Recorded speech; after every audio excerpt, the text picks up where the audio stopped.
see 3 Mile Lake, but no defined trail here at all, and it's getting boggy.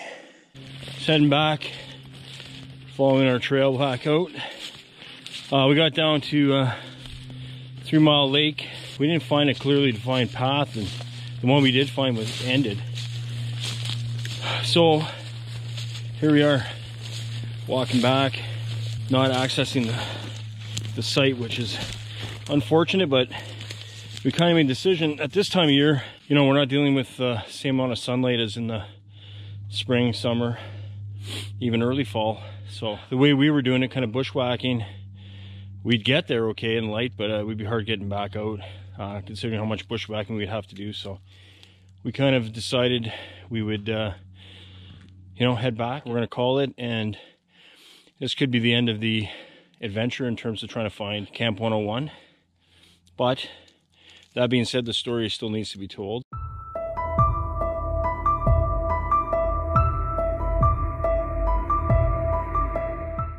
Over 35 million soldiers, sailors, and aviators were taken prisoner during World War II. Approximately 35,000 of these prisoners of war were members of the German Army, Navy, and Air Force that were brought to Canada as POWs. There were 25 known prisoner of war camps across Canada, the closest to my hometown of Sudbury being POW Camp 21 in Espanola. The 35,000 German POWs were imprisoned in the 25 POW camps and 300 isolated small labor camps across Canada. As the war continued, more and more Canadian men went overseas to fight. By 1943, the labor shortage in Canada had become so severe, the government offered trustworthy POWs the opportunity to work for a little money outside their camps. POWs were used as labor in farming, road building, construction, pulp mills, and in logging. Men were shipped to Ontario by train from Western Canada to remote logging operations. The prisoners were paid a small amount for their labor and were expected to produce a minimum of 1 quart of wood per day. One of these logging camps was Camp 101 in Cartier, Ontario. This is the trail, so I've decided I'm going to take the trail. I think it is the one that I saw last year, that using the map that I have obtained of the area from the 50s, it looks like this will go where I want to go, where I want to end up.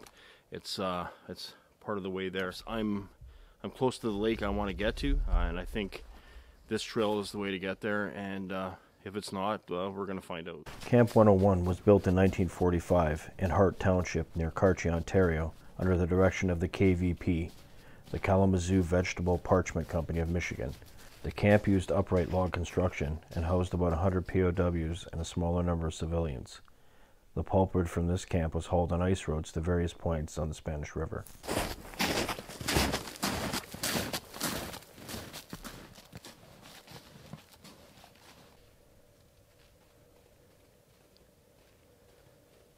Okay, so phase 1 completed. Found the trail. Phase 2, found the lake that I was looking for. I did see another little trail cutting across. That's going to be next. Going to go down that trail and see what's up. This is big in terms of part of establishing a trail plan that was from the 1950s and seeing if they still exist and there's still the ability to get to this logging camp that I'm looking for. So it's a great accomplishment. There are many logging camps in the Spanish River area. The Department of Labor sent inspectors to visit each camp to make sure the company, the work, and the living conditions adhered to the Geneva Convention. The camp would have possibly consisted of 3 POW bunkhouses, a guard bunkhouse, a kitchen, a mess, a canteen, a doctor's shack, a storage shed, stables, and a recreational hall. Living quarters remained quite simple, with little or no insulation and wood stoves for heat. Woodcutting operations remained in the hands of a limited civilian crew and the POWs. There would have been a camp boss or foreman overseeing production. Additional civilians were employed as crew boss, camp clerk, handyman, mechanic, blacksmith, cook, and assistant cook. Who was the assistant cook or cookie at Camp 101? That was John Etche, and the cook, his dad Dan. At just 17 years old, John snuck this camera into camp, and although it was strictly forbidden to take pictures of POWs, John did it anyway. John would end up giving the pictures to POWs as souvenirs.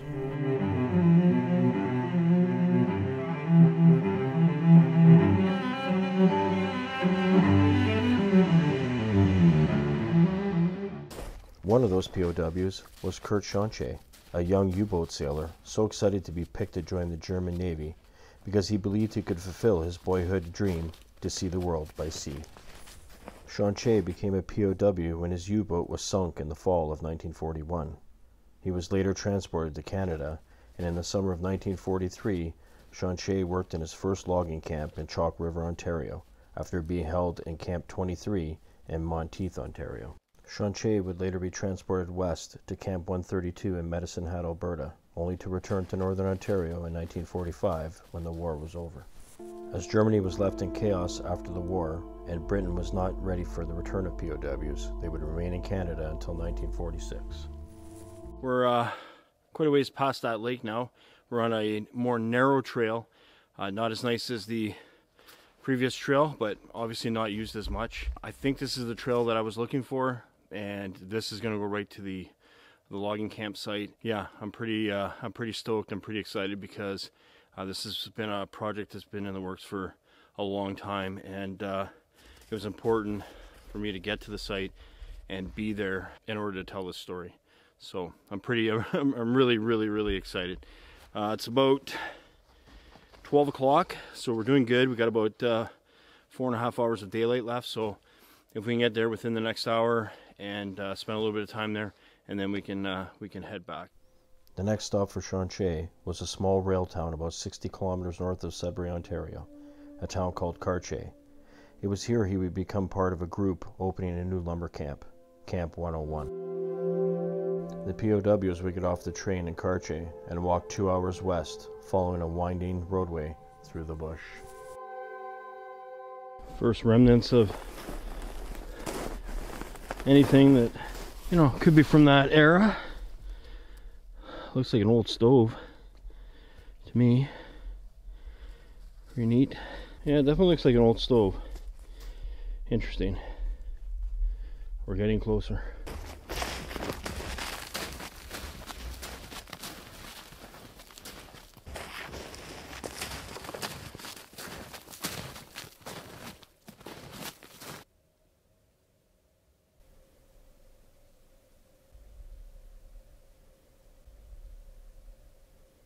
Schonche received 50 cents a day as a lumberjack.